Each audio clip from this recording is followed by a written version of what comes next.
मनुष्य को स्वार्थी इसलिए नहीं कहा जाता है क्योंकि वह अपनी ही भलाई के लिए ही सोचता है। वह स्वार्थी कहलाता है क्योंकि वह अपने से ज्यादा अपने पड़ोसियों की उपेक्षा करता है।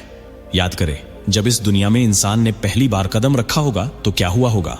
याद करिए, जब भाषा का प्रयोग नहीं होता था तो लोग कैसे एक दूसरे से बातें करते थे। उस वक्त ना ही मैं था और ना मेरा कुछ था, तो फिर क्या था? कैसी होगी वह दुनिया? क्या यह ख्याल आपके मन में कभी आया?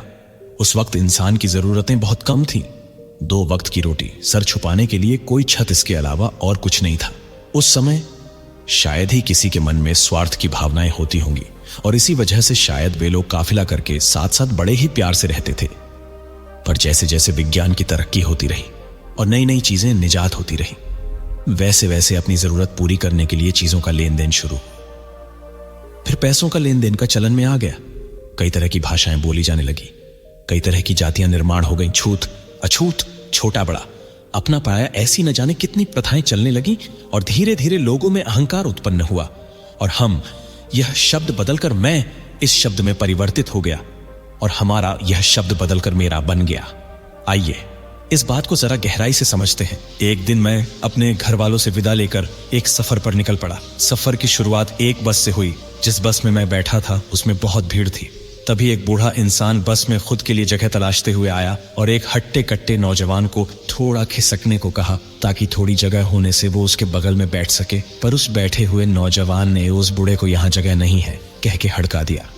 थोड़ी देर बाद मैंने देखा एक माँ अपने बच्चे को बड़े प्यार से भोजन खिला रही थी और पास ही में एक गरीब का बच्चा भूखा बैठा उन्हें देख रहा था।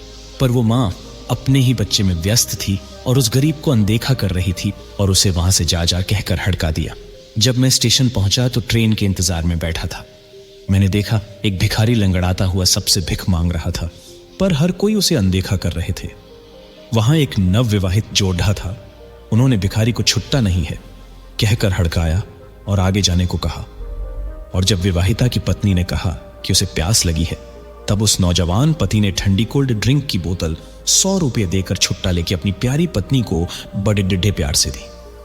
दोस्तों, इन सभी घटनाओं में अगर कोई भी होता तो शायद अपने स्वार्थ की वजह से वही करता था जो एक नौजवान ने बूढ़े के साथ, एक मां ने गरीब के बच्चे के साथ और एक युवा दंपत्ति ने भिखारी के साथ किया। पर ऐसा क्यों हुआ? क्या कभी सोचा है? क्या कारण है? यदि आप ध्यान से देखोगे तो समझोगे कि इन सारी घटनाओं में एक ही बात थी और वो है हमारे भीतर छिपे मैं और मेरे का भाव। इस दुनिया में इंसान सबसे ज्यादा अगर किसी से प्यार करता है तो वह वो खुद ही है। इसलिए अपनी कोई भी वस्तु किसी और से बांटना नहीं चाहता है। घटना 1 में इसे देखा जा सकता है। मैं के बाद उसके लिए जो जरूरी है वो उसके अपने जिन्हें वह प्यार करता है, जैसे कि मेरा बेटा, मेरी बेटी, मेरी पत्नी, क्योंकि वो सब उसके मन चाहे काम में उसका साथ देते हैं। घटना 2 व 3 में उनसे जुड़ा स्वार्थ और मेरे का भाव भी झलकता है, ये जानते हुए भी कि एक दिन ना तो मैं रहूंगा और ना ही मेरा रहेगा। एक दिन मौत भी अपना जलवा दिखाएगी और जिंदगी को ऐसे हड़काएगी कि ये मैं और मेरा खाक में मिल जाएगा। इस बात को अगर आप अच्छी तरह से समझ गए तो अब वक्त आ चुका है कि मैं और मेरे की स्वार्थ से भरी दीवार को तोड़कर इसके पीछे की खूबसूरत दुनिया में आप कदम रखें, जहां कोई कपट ना हो, केवल सच्चा प्रेम हो और आपस में भाईचारा हो, एक दूसरे के लिए मान सम्मान हो, ऐसे ही हमारे पुण्य कर्म हो। मैंने तो इस कहानी से सबक ले लिया है और आपने अगर सच में सबक लिया है तो आज से ही यह निर्णय करें कि मैं और मेरा करने की बजाय हम और हमारा करना शुरू करेंगे।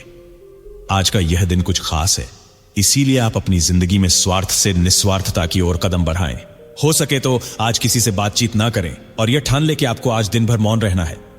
ऐसा करने से आपको अपने भीतर के आम को पहचानने का मौका मिलेगा, जिसकी वजह से मैं और मेरे के भाव की समझ आपके भीतर उजागर होगी। मौन रहने का अर्थ यह नहीं आपको अपने घर में और बाहर किसी से बातचीत नहीं करनी है।